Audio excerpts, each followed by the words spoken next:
Salam, hər vaxtınız xeyirli olsun. Xəmsə Milli İntellektual oyunu yenidən İctimai Televiziyanın efirindədir. Xəmsənin 5 ilə əsr olunmuş yubiley kuboku artıq yekunlaşmaq üzrədir. Keçirilən 4 yarım final oyundan sonra artıq finalçılar müəyyən olunub və bugün çempionun kimliyinə aydınlıq gələcək.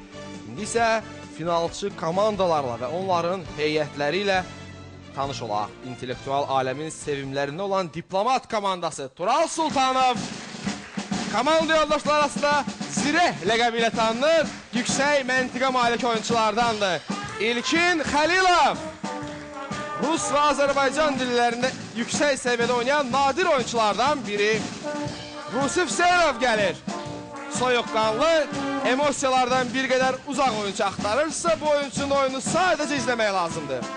Elmidar Süleymanov, komandanın rejissoru, risk etməyə meyilli olsa da ona etibar etmək olar. Türyan Məmmədov, kapitan kimi yüksək motivasiya qabiliyyətinə malikdir, xeyli çılğındır, diplomat komandasına həyatın ən böyük uğurlarından biri hesab edir. Xəmsənin debutantı olsa da çox təcrübəli bir komanda, Kipl komandası, Orxan Cəlilov, komandanın faktologu, fərqli sahələrdən müxtəlif biliklərə sahib oyuncu.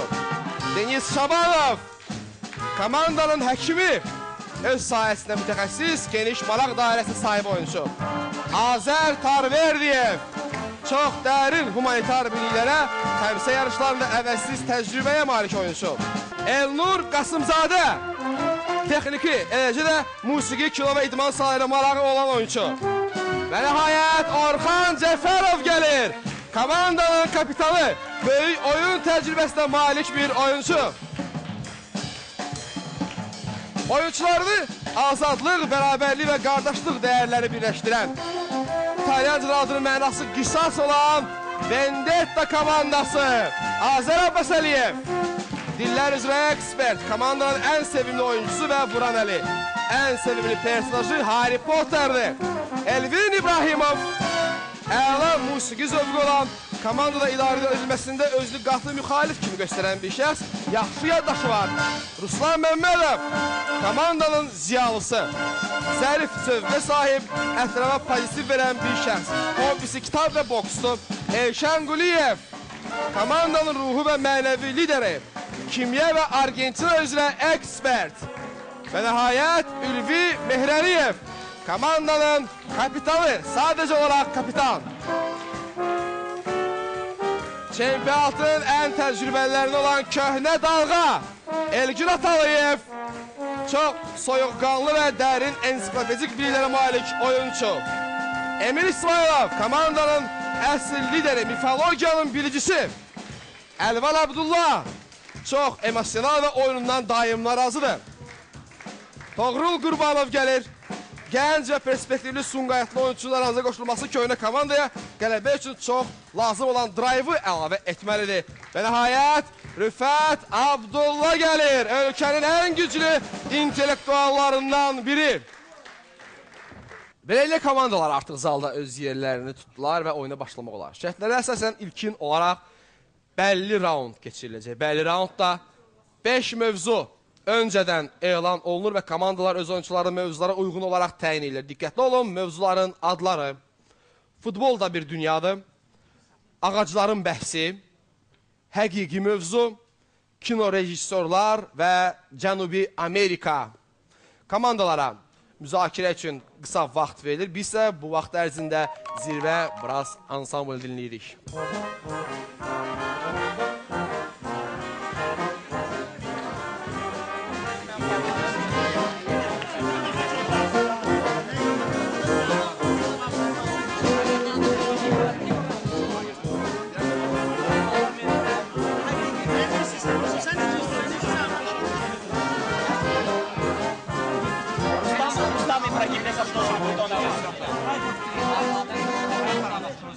Komandalara müzakirə üçün ayrılmış vaxt başa çatdı və biz ilk mövzunun iştirakçılarını gözləyirik. Futbolda bir dünyadır adlanan mövzu oynanacaq bəlli raundda. Buyurun. Marka İdman qəzeti tərəfindən təsis olmuş Miguel Munoz mükafatı bu ölkənin Primer və Sekunda ligalarının artıq 3 komanda düyməni çıxdı. İlk olaraq Diplomatdan ilkin cavab verir. İspanya. Sekunda liqalarının ən yaxşı məşqçilərinə verilir. İspanya düzgün cavabı. İlk sual hesab açıldı. Lev Yashin və Gordon Banks'dən sonra 20-ci əsrin ən yaxşı 3-cü qapçısı bu dəfə də ilkin düyməni sıxıb. Diplomat komandası. Oliver Kahn. Yox, Oliver Kahn deyil. Keçid alaq, Kipl komandası Deniz cavab verir. Deyəsən, Walter Zengadır. Yox, o da deyil. Sonra kim oxuyuram? Lev Yashin və Gordon Banks'dən sonra 20-ci əsrin ən yaxşı 3-cü qapçı sayılan bu İtalyan 2003-cü ildə İtaliyada bu dəfə düyməni köhnə dalğa komandası sıxıb. Ola bilər ki, Dino Zoff olsun. 2003-cü ildə İtaliyada əsrin ikinci yarısının ən yaxşı futbolçusu seçilmişdi Dino Zoff. Bəlli raundda ilk mövzu davam edir. Növbəti sual dəyəri 300 xal. El Cinco Copas 5 kubok bu Meksikalı futbolçunun ləqəbi idi. Düymə sıxılıb, bu dəfə diplomat komandası ilk olaraq. Korbakal. Antonio Carvajal, düzdür. 5 kubok, bəs onun ləqəbi idi. 1986-cı ildə West Ham klubunun futbolçusu Elvin Martin Newcastle-la maçda hat-trick etmişdi. Bu hat-trickin unikal xüsusiyyətini tapın. İki komanda artıq cavab vermək istəyir. Çox maraqlı olacaq hansı cavabları verəcək. Başlayaq köhnə dalğadan. Unikaldırsa o zaman olsun avtogol da olub onların içində. Belə deyək ki, üçü də avtogol olub. Xeyr, üçü də avtogol. Belə bir hadisə futbolda baş verib, lakin sual həmin fakt haqqında deyil. Keçid alırıq, Vendeta'dan Elşən cavab verir. Olsun, bir time ərzində 3 dənə qol vurub. Bir hissə ərzində. Bu cavab ağla batan deyil ümumiyyətcə. West Ham klubunun futbolçusu Edwin Martin Newcastle-la maçda hat-trick etmişdi 86-cı ildə. Bu hat-trickin unikal xüsusiyyəti ondan ibarət idi ki, 3 qolun hər biri müxtəlif qapıçılara vurulmuşdu. 3 dəfə qapıçı dəyişiklik edilmişdi və o hər dəfə hərəsinə bir dəfə qol vurmuşdu. Çox maraqlı bir faktdır. Niyə? Liberiyanın dövlət başçısı Samuel Lowe 1980-ci ildə yığmanın Qambiyaya məğlub olacağı təqdirdə futbolçuları belə cəzalandırmağa söz vermişdi.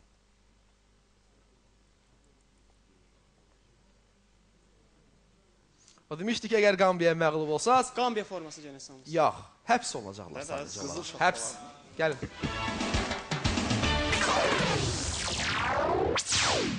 Ağacların bəhsi adlanır növbəti mövzumuz. İştirakçıları öz yerlərini ala bilərlər. Buyurun.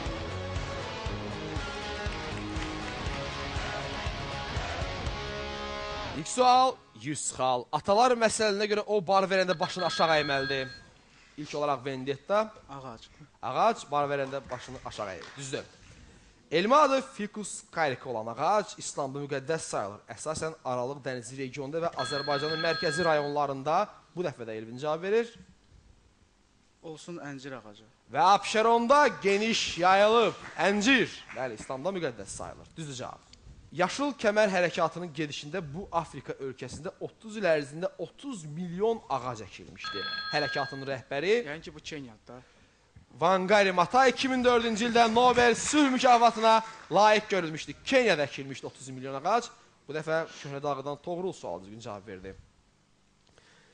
Bu həm Hindistanda sitayiş olunan və əsasən məbədlərin ətrafında əkilən ağac, həm də buddizmin yayılmasında böyük rol oynamış Mauri hökmdarıdır. Həy. Demək olar, Digər komandalar düyməni sıxmasınlar. vuracam. Ashoka. Bravo! Ashoka! Hərdən risk etmək lazımdır. İlk dəfə 1872-ci ildə Nebraskada keçirilmiş ağac günü hal-hazırda bütün dünyada məhz bu adla qeyd olunur. İlk dəfə 1872-ci ildə Nebraskada keçirilmiş ağac günü hal-hazırda bütün dünyada Ekoloji. yer günü kimi qeyd olunur. Yer günü. Buyurun. Həqiqi mövzu oynanılacaq. Bəlli raundda təbii ki, iştirakçılar öz yerlərini tutduqdan sonra. Gəlin.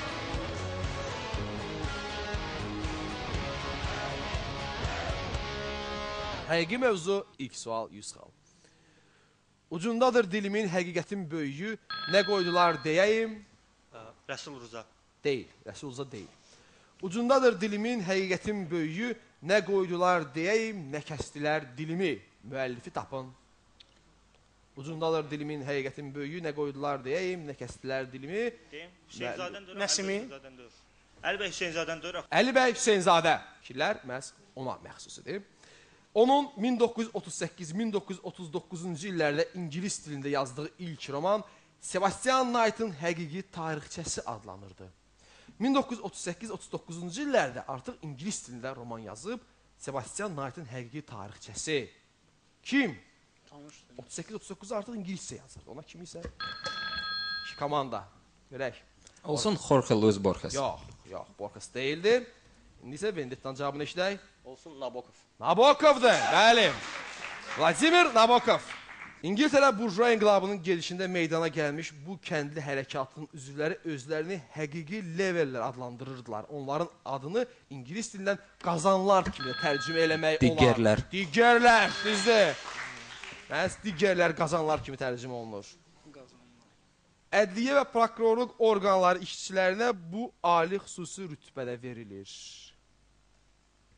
Bir daha oxuyuram. Ədliyyə və prokurorluq orqanları işçilərinə bu ali xüsusi rütbədə verilir. Düzgün cavabı mən deməliyəm. Həqiqi dövlət ədliyyə müşaviri.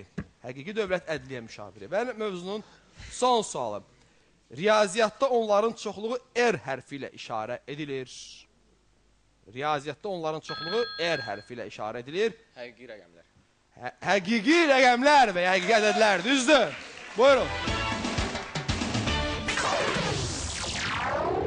Bəli raundda kino rejissorlar adlanan mövzu oynanılır. İştirakçılar öz yerlərini alsınlar.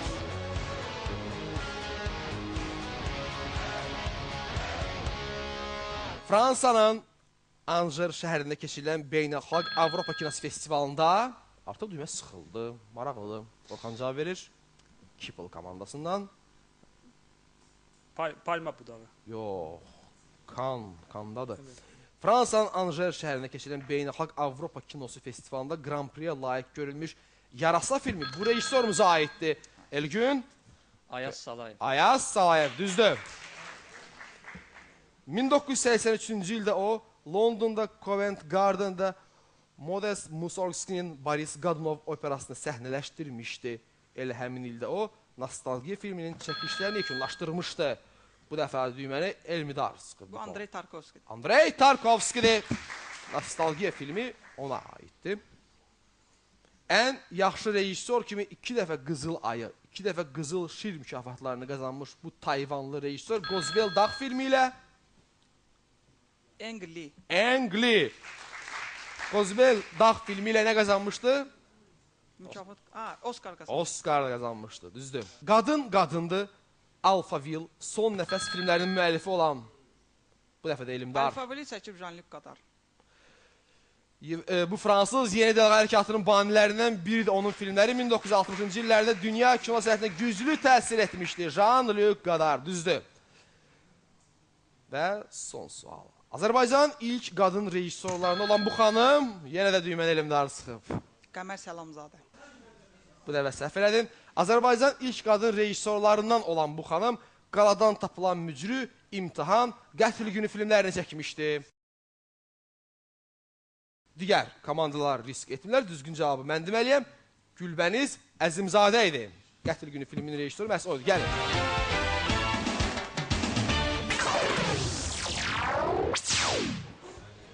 Son olaraq bəlli raundda Cənubi Amerika mövzusunu oynayacaq. İştirakçılar öz yerlərini ala bilərlər. Buyurun.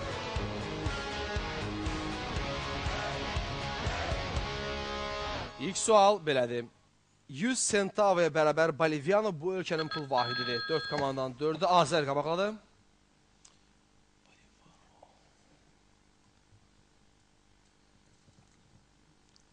Cavab? Elə Boliviyadır. Bolivya. Təbii ki, Bolivya. Düzdür. Diplomat kimi də fəaliyyət göstərmiş, Millətlər Cəmiyyətinin işində iştirak etmiş bu xanım Ölüm Sonetləri, Ümidsizlik məcmualarının müəllifidir. Rüfət cavab verəcək Köhnə Dağdan. Bəlkə şair Gabriela Mistral. Gabriela Mistral, düzdür. Özündə Böyük Britaniya və onun Dominion, koloniya və protektoratlarını birləşdirən Millətlər Birliyində Cənubi Amerikanı yalnız bu dövlət təmsil eləyir. Bu dəfə də Rüfət. Britaniyanın keçmiş müstəmləkəsi olsun Gviyana. Gviyana deyil. Gviyana deyil, Gviyana deyil. O birisi də deyil, o birisi Qallancandır. Sual sola kimi baxıram. O həm də regionun yeganə İngilis dilli dövlətidir. Həmin regionun Cənubi Amerikanın yeganə İngilis dilli dövləti. Səhv elədim. Antigua bağlıdır. Komandalar risk etmirlər. Guyana. Guyana. Guyana idi Rüfət. Davam edirik. Bu gölün adı Keçua dilində qaya və puma sözlərinin birləşməsindən yaranan dördü də sıxıb düyməni. İlk olaraq köhnə dalğadan Rüfət cavab verir. Titicaca. Titicaca, düzdür. Keçua dilində qaya və puma sözlərinin birləşməsindən yaranan Titicaca. Son sual. Cənubi Amerikadan. Raundun son sualı. 19-cu əsrin sonlarında Braziliyanın bu şəhərində Amazonia Opera Teatrının açılması Manaus. bir çox aparıcı sənətçilərin oraya axmasına səbəb olmuşdu. Hətta Cənubi Amerikanın Parisi də adlandırırlar. Manaus. Beləliklə oyunun ilk mərhələsi bəlli raund artıq yekunlaşdı. Biz şərtli raunda keçid alaq. Şərtli raundun qaydaları belədir. Mövzular növbə ilə elan olunacaq və komandalar sırayla öz oyuncularını tribunaya yola salacaqlar. İlk olaraq şərtli raundda kitab bilik mənbəyidir adlanan mövzu oynanılacaq və biz komandalara müzakirə üçün qısa vaxt veririk.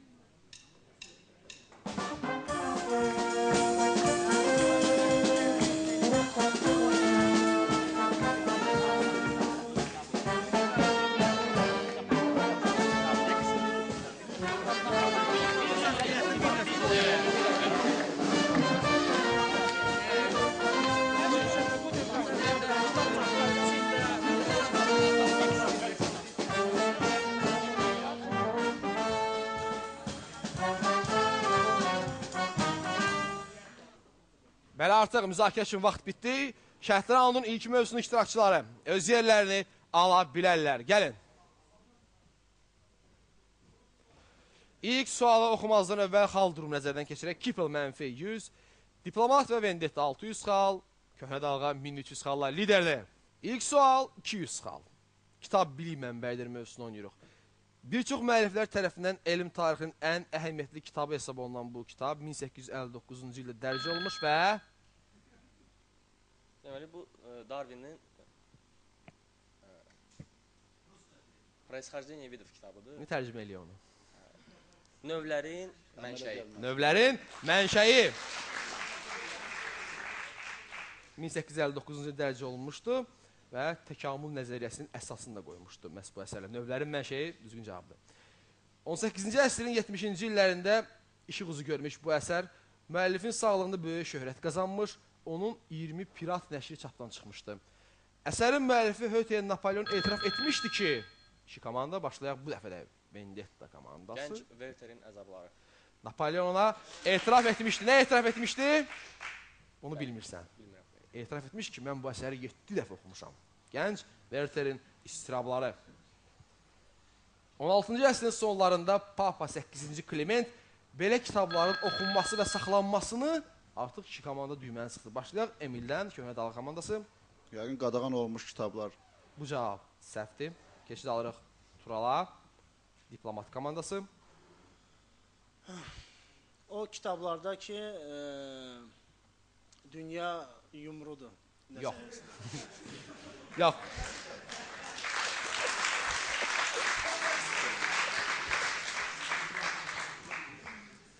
On 16-cı əsrin sonlarında Papa 8-ci Klement belə kitabların oxunmasını və saxlanmasını qadağan edən qərar qəbul etdi. Hətta Talmud da qara siyahıya düşmüşdü. Bu dəfə o... Müqəddəs kitabların. Yox, bu cavab da səhvdir. Bu cavab da səhvdir. Düzgün cavab mən deməliyəm. Yəhudi dilində olan kitabları. Davam edirik. Növbəti sual dəyəri 800 xal. Bu kitab Latın dilinə ilk dəfə səlib yürüşləri zamanı 1141-ci ildə Klyon abadlığının üzvü Piotr tərəfindən tərcümə edilmişdi.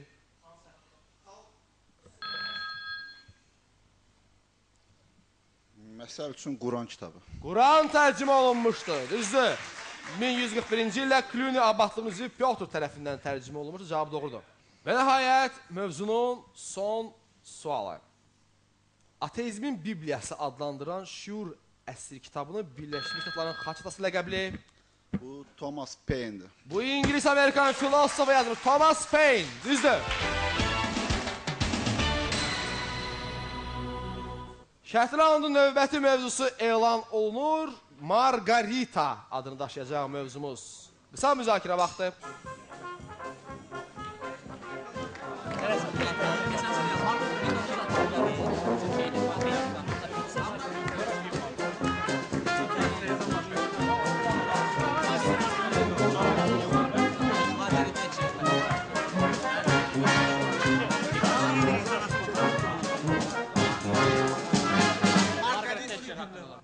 Şərtli raund davam edir və biz ikinci mövzunun iştirakçılarını gözləyirik. Buyurun. İlk sual belədir. Brockhaus və Yefron ensiklopedik lüğətinin demonologiya həsr olmuş məqalələri müəllifi bu əsəri yazmağa ilhamlandırmışdı. Azər cavab verəcək ilk olaraq. Master və Margarita. Kim yazmışdı? Müəllif kim idi? Bulgakov. Bulgakov, düzdür. Master Margarita əsərini yazmağa ilhamlandırmışdı həmin lüğətdəki məqalələr. Mövzu davam edir. 14-16-cı əsrlərdə Danimarka, Norveç və İsveçi birləşdirən bu ittifaqa rəhbərlik edən ilk şəxslərdən biri Danimarkalı Margarita olmuşdu. Hansı? Danimarka, Norveç və İsveçi birləşdirən bu ittifaq. Kalmar Uniyası. Bravo. Kalmar Uniyası. Düzdür cavab. Kral 1. Fransiskin bu bacısı Fransanın ilk qadın yazıçılarından olmuşdu. 4 komandanın 4'ü də düyməli sıxıb, lakin köhnə Toğrul qabaqlayıb. Margarita Valois. Və ya Navarsın. Navaralı Margarita o Boccaccia'nın təsiri altında Heptameron əsərində yazmışdı. Cavab doğrudur. Davam edirik. Karib dənizində yerləşən Margarita adası bu Latın Amerikası ölkəsində mənsub olan adalardan ən böyüyüdür.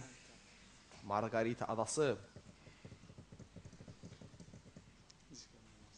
Margarita adası Venezuela'ya məxsusdur.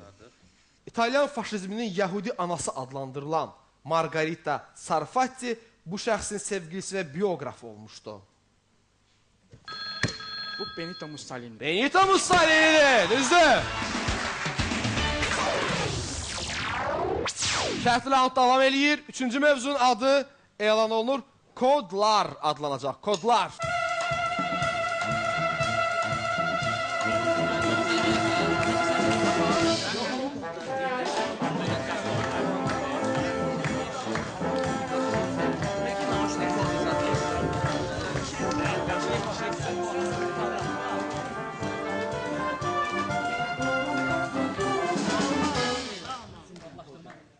Üçüncü mövzunun iştirakçıları şərtli raundda öz yerlərini ala bilərlər. Kodlar adlanan mövzu oynanılacaq.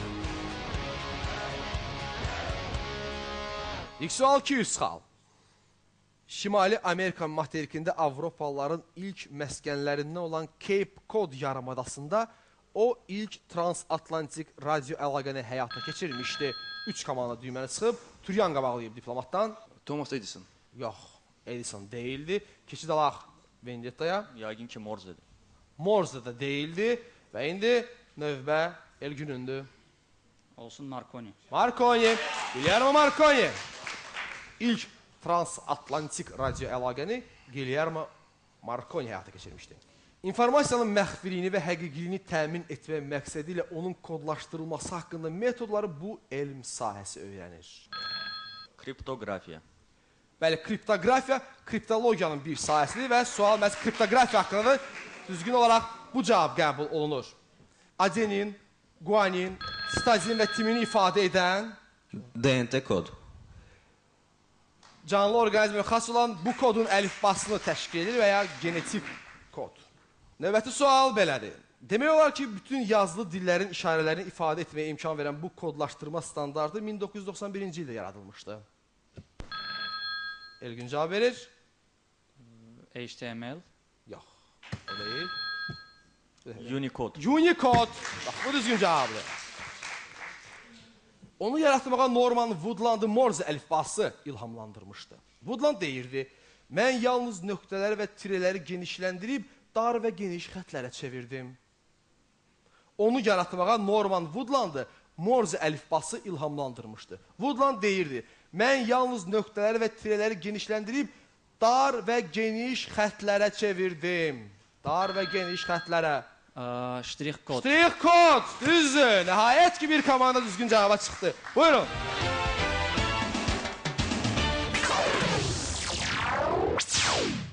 Round davam eləyir. Növbəti mövzunun adı ilə tanış olaq. Stol, stul adlanır və qısa müzakirə apara bilərsiniz.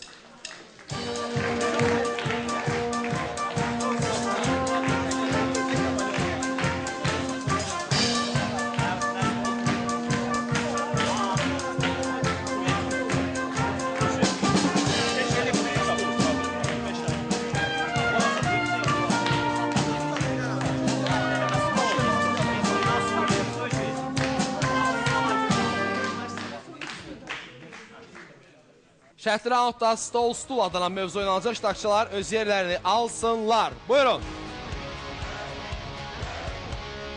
İlk sual belədir. Müxtəlif, bərabər hüquqlu iştirakçıların hər hansı problemi müzakirəsi üçün 3 komanda kipil. Artur'un dəyirmi stol deyəsin. Belə adlanır.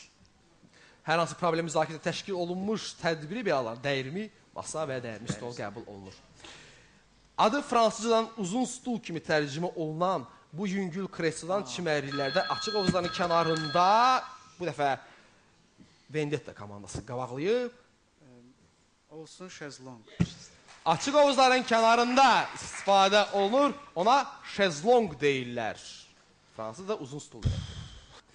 Növbəti sual belədir. Piyada əleyhinə minaların qadağan edilməsi nəzərdə tutan beynəlxalq konvensiyanın deməli emblemi kimi bir ayağı olmayan stula abidə qoyulub. Cenevrədə səhv eləmirəmsə. Bir cavab ver Rüfət. Olsun cavab, bir cavab Cenevrə. Beynəlxalq konvensiyanın qəbul edilməsi ümidi ilə BMT-nin Avropa mənzil iqamətgahlarının yerləşdiyi bu şəhərdə sınıq stul abidəsi qoyulmuşdu. Cenevrədə. Düzdür. Onun ölçüləri 2 metr 84 santimetrin artıq bu yerdə. Düymə sıxıldı bu dəfə Vendetta. Olsun elektrik stolu. Yox, cavab səhvdir. Keçid alaq. Bu yəqin oval kabinetli rezolyut stoludur. Bu cavabı səhvdir. Onun ölçüləri 2 metr 84 santimetrin 1 metr 42 santimetrə nisbəti və hündürlüyü isə 75-80 santimetr aralığındadır. Hündürlüyü. 2 metr 84 santimetr ümumi qəbul olmuş qaydaya görə onun uzunluğudur. 1 metr 42 santimetr enidir. Bəlkə stolüstü tenis üçün stol. Bu cavab səhvdir. Keçid alaq kipla. Bu deyəsən məktəblilər partası, parta və stol. Bu cavabı Bilyard səhvdir. stolu. Bilyard stolu idi, bilyard stolu. Düzgün versiya var idi, lakin 4 komandanın 4'ü də yanıldı. Çox maraqlı bir vəziyyət yarandı. Və mövzunun son sualını oxuyuram, dəyəri Minxal. Taxtadan düzəldilən alçaq kotatsu stolu bu xalqın ənənəvi mebelin tərkib hissəsidir. Yaponiya. Yaponiya, düzdür. Buyurun. Şərtli rahatda son mövzu elan olunur. Qəribə müharibələr.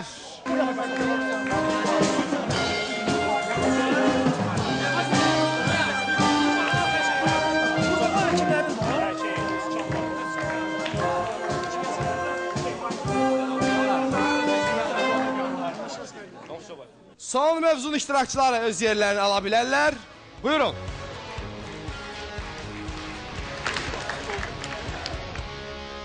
Qəribə müharibələr mövzusunu oynayırıq. Bu müharibəyə 1940-cı il mayın 10-da Almaniyanın 3 komanda artıq düyməni sıxdı. Eşən cavab verir Vendetta'dan. Qəribə müharibə. Almaniyanın bir tərəf Hollandiya və Belçika ərazisində iri miqyaslı hücum əməliyyatlarının başlamasıyla son qoyuldu. Onda kimsə qəribə müharibə edirdilər ona. Davam edirik. 1969-cu ildə bu müharibə Mərkəzi Amerika Futbol müharibəsi.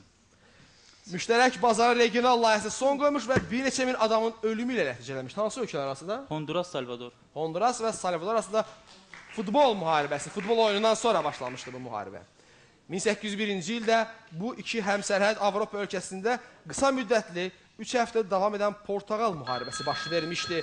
Bu dəfə 4 komanda düyməni çıxıb Azər qabaqlayıb Kipildan. Niderland Belçika deyil. Deyil.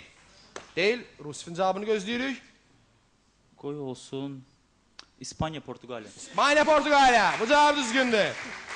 3 həftə davam edən Portuqal müharibəsi məhz bu iki ölkə arasında baş verir. Prezident Giovanni Gronchi'nin Cənubi Amerika dövlətlərinə səfəri ilə əlaqədar 1961-ci ildə İtaliyada buraxılan poçt markasında bu ölkənin bəzi ərazilərinin səhvən Braziliyaya aid olduğu təsvir edilmişdi. Bu Kiple'dan Azər düyməni sıxıb. Uruguay olsun. Uruguay deyil. Bu iki dövlət arasında poçt müharibəsi ilə nəticələnmişdi. Poçt müharibəsi ilə nəticələnmişdi. Peru və İtaliya arasında, çünki məhz İtaliyada buraxılmışdı poçt markası. Son sual. 1863-cü ildə Farallon adalarında bir neçə yerli şirkət arasında yaranmış qarşıdurma tarixə bu adla düşmüşdü. 1863-cü ildə Farallon adalarında bir neçə yerli şirkət arasında yaranmış qarşıdurma tarixə yumurta müharibəsi adıyla düşmüşdü. Round sona çatdı.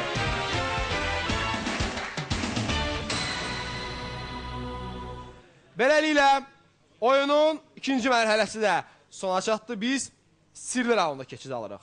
Qaydalar belədir. Oyunçu yalnız öz yerini tutduqdan sonra mövzunun adıyla tanış olur. Və biz indi komandalara oyunçuların təyin olunması üçün vaxt veririk və bu vaxt ərzində biz zirvə brass ansamblını dinləyirik.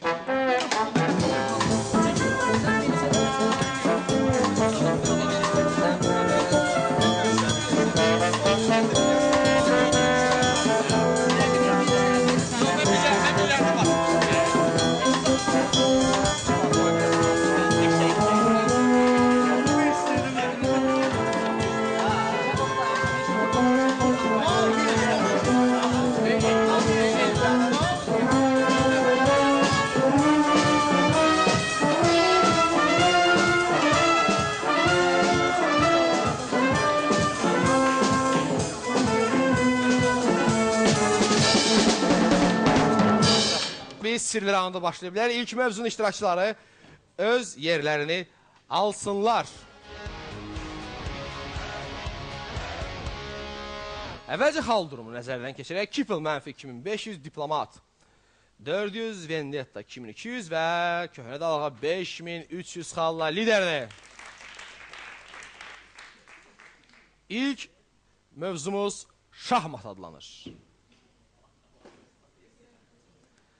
Aleksandr Petrov tərəfindən yaradılan ilk şahmat məsələsi Moskvadan Parisə qaçış adlanır və onun Moskvadan geri çəkilməsini simvolizə edir. 3 komanda düyməsi Türyanqa bağlayıb. Napolyon Bonaparte. Napolyon, düzdür. Cavab doğrudur. Qaydaya görə, əgər bu qədər gediş ərzində heç bir figur vurulmayıbsa və heç bir piyada gediş etməyibsə, oyunçu heç tələb edə bilər.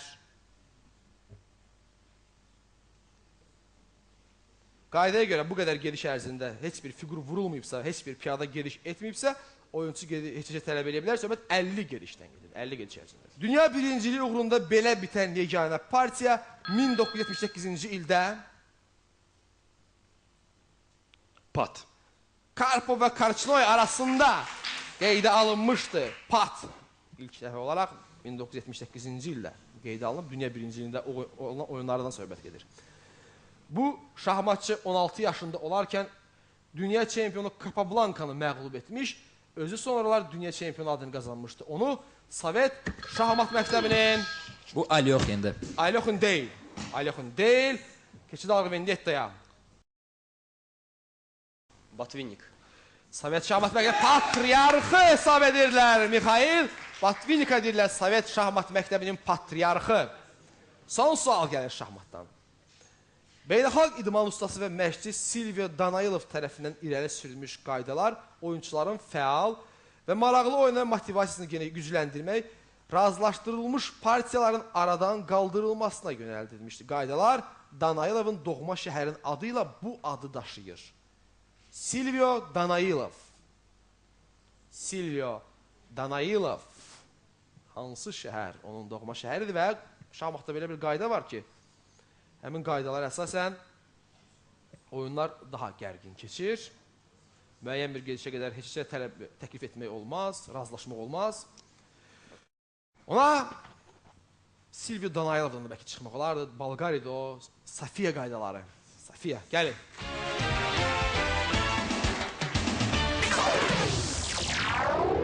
Sirli round davam edir və biz ikinci mövzunun iştirakçılarını gözləyirik. Buyurun.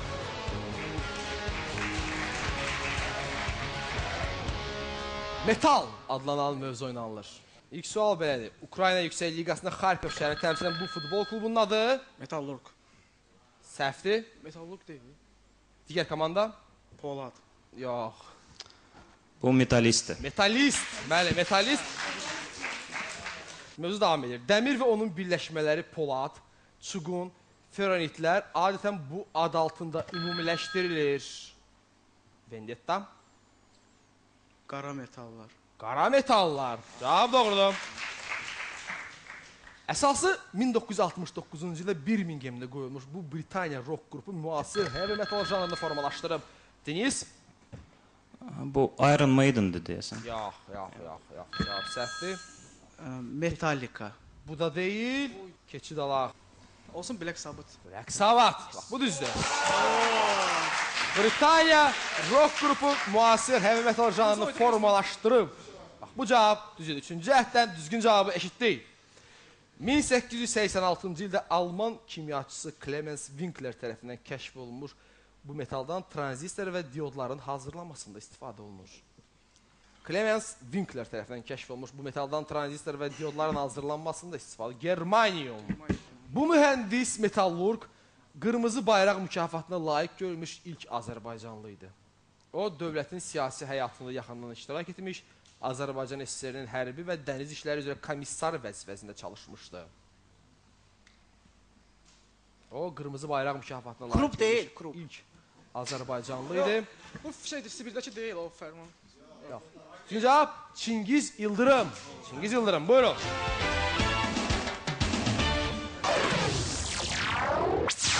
Sinir roundun 3-cü mövzusu başlayacaq. İştirakçılar öz yerlərini tutduqdan sonra gəlin.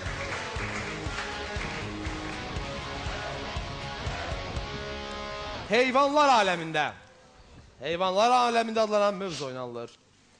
Stemp adlı fili saxlamaq çətin olduğundan bu ailə onu yerli qoruğa vermişdi.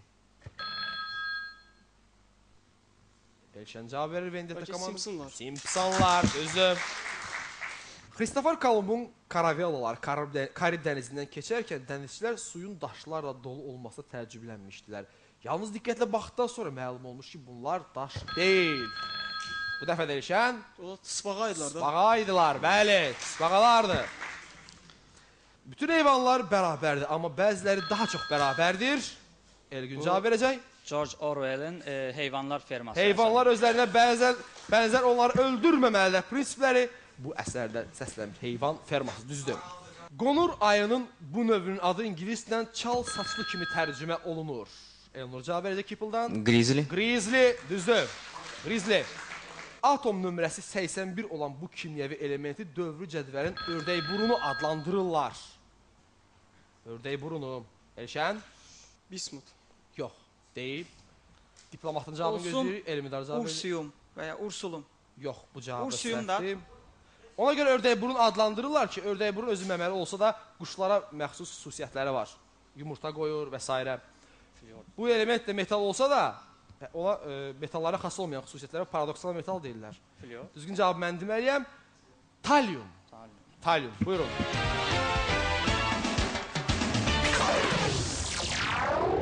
Sirli raundun 4-cü mövzusunun iştirakçıları öz yerlərini alsınlar. Gəlin.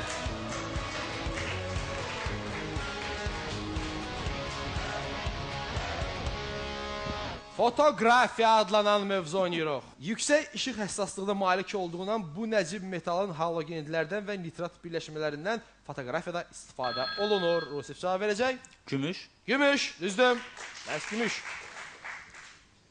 1890-cı ildə Paris Milli Akademiyasının fotoqraf üzvü seçilən bu şəxs Azər cavab verir.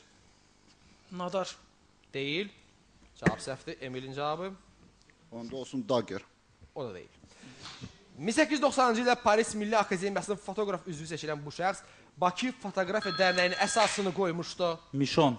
Və Azərbaycanda ilk dəfə olaraq Kinosurətlər çəkmişdi Aleksandr Mişon.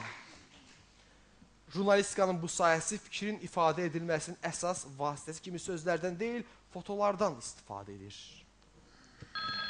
Emil? Fotokorrespondensiyada. Yox, elə deyil, elə deyil. Həmin sahənin adı var. Ona sadəcə olaraq fotojurnalistika deyirlər. Fotojurnalistika. Növbəti sual belədir. Brian Clegg'in həmyerlisi Edward Maybridge həsr olunmuş kitabı zamanı saxlayan adam adlanır. Fotoqraf Maybridge hal-hazırda idmanda istifadə olunan bunun yaradıcısıdır. Emil? Fotofinish. Bravo! Fotofinish'in yaradıcısıdır. Zamanı saxlayan adam. Düzdür.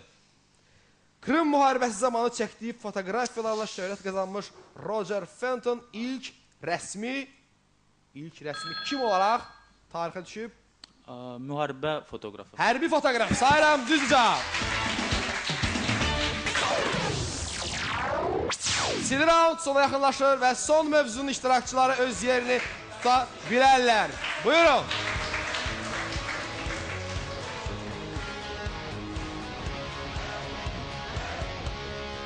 Mövzunun maraqlı adı var, alternativ tip.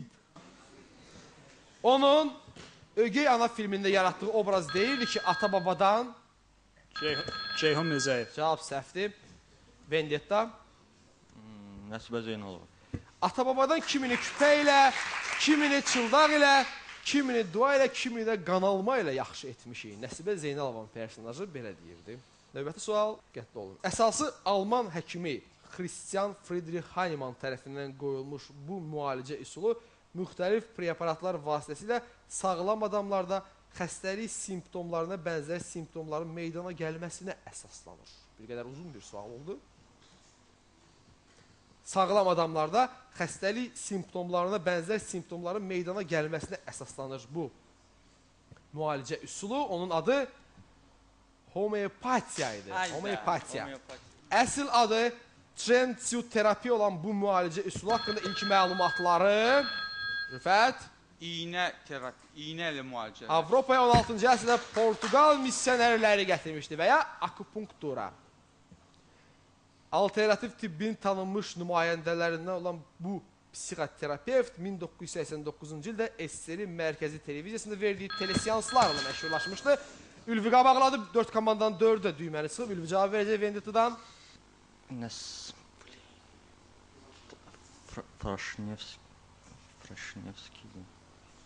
Kifayət qədər vaxt verdim, keçid alaraq Kipl komandasına. Kaşpirovski. Kaşpirovski, məhz. Kaşpirovski. Raundun son sualı. Hiruda terapiya və Bdela terapiyanın əsasında bu canlılarla müalicə dayanır. Zəllilərlə. Zəllilərlə müalicə, düzdür.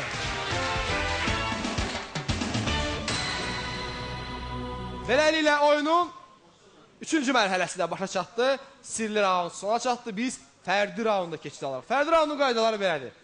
Bu mərhələdə hər komandadan yalnız bir nəfər iştirak edə bilər və biz indi komandalara həmin oyuncuların təyin olunması üçün qısa vaxt veririk.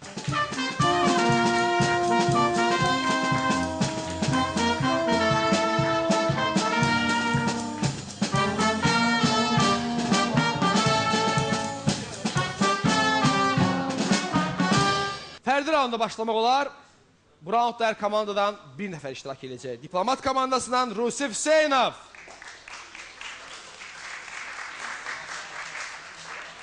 Kipl komandasından Orxan Cəfərov. Vendetta'dan Elşən Quliyev. Köhnə dalğıdan Rüfət Abdullah. Xal durumunu nəzərdən keçirək. Kipl mənfi 2800, Vendetta 1300 xal, Diplomat 2500, Köhnə dalğa 8900 xalla liderdir. İndi isə fərdi raundun mövzuları. Finlandiya, 20-ci əsr Britaniya alimləri, asteroidlər, test və buludlu mövzu. İlk olaraq Orxan seçim edəcək. Asteroidlər. Asteroidlər mövzusu olmayacaq.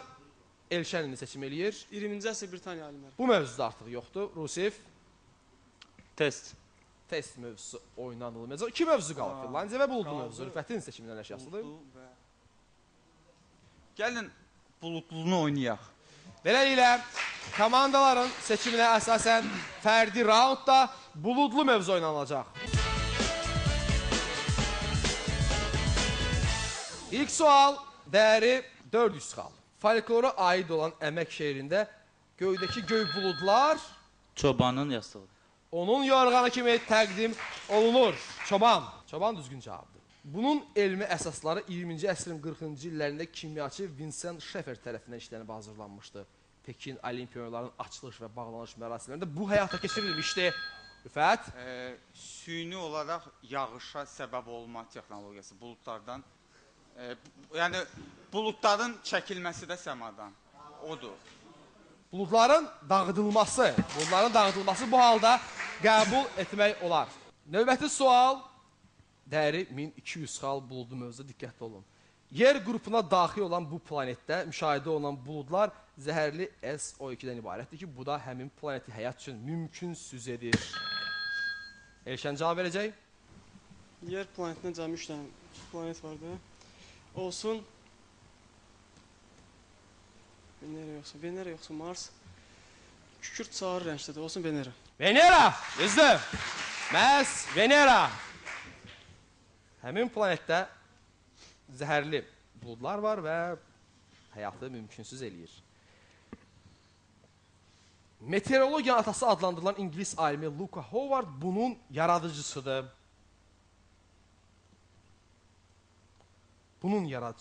O, buludların təsnifatının yaradıcısıdır.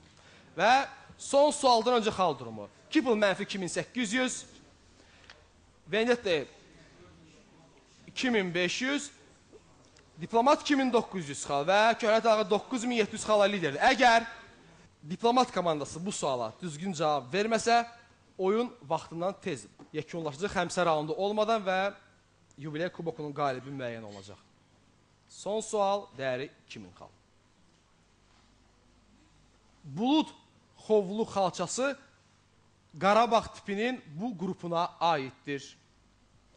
Bulud xovlu xalçası Qarabağ tipinin bu qrupuna aiddir. Hansısa bir Qarabağ tipinin qrupu olmalıdır. Aydın məsələdir. Sən halda nəsə deməliyəm? Qoy olsun Ağdam. Cavab səhvdir. Düzgün cavab? Şuşa. Şuşa idi. Şuşa.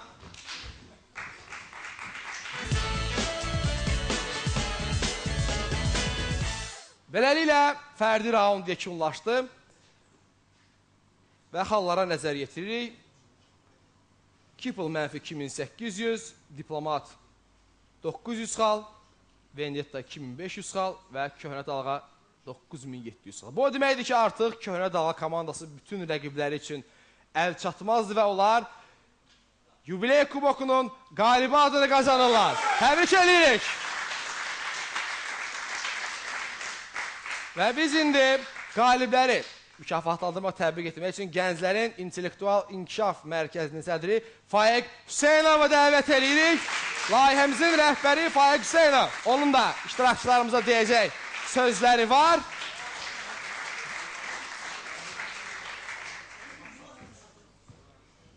Axşamınız xeyir, əziz tamaşaçılar. Axşamınız xeyir, əziz tamaşaçılar.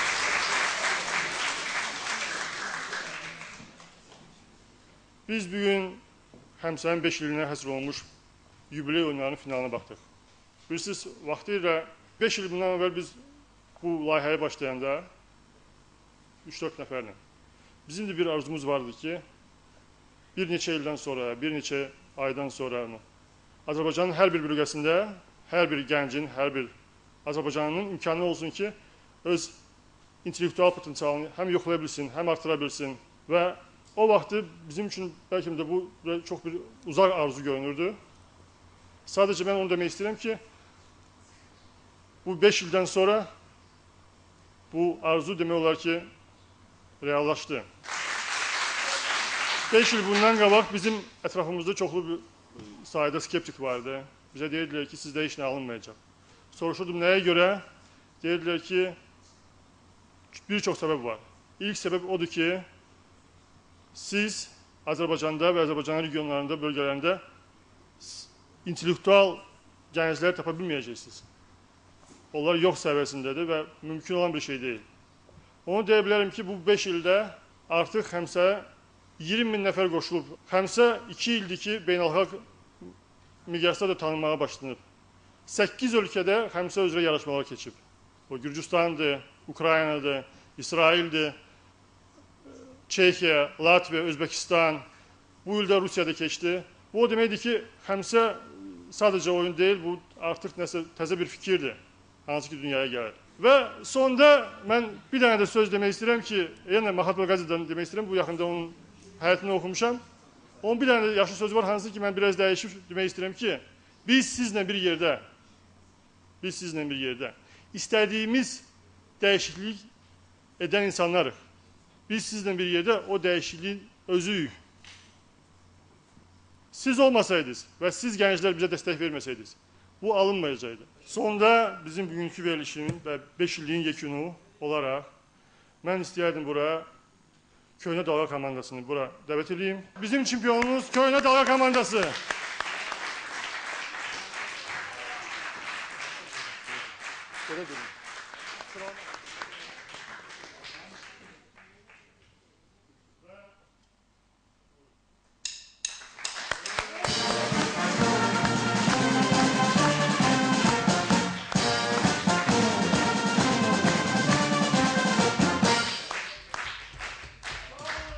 Belə, Yubiley kuboku artıq yekunlaşdı, çempion məlum oldu, mükafatlar öz sahiblərini tapdı. Lakin İctimai Televizyon efirində Xəmsə həyəcanı davam edəcək. Düz bir həftədən sonra Çempionlar Kuboku yarışında mövsümün ilk turnirinə start veriləcək. Bir həftədən sonra A qrupunun oyunda görüşəcəyik. Sağ olun, salamat qalın.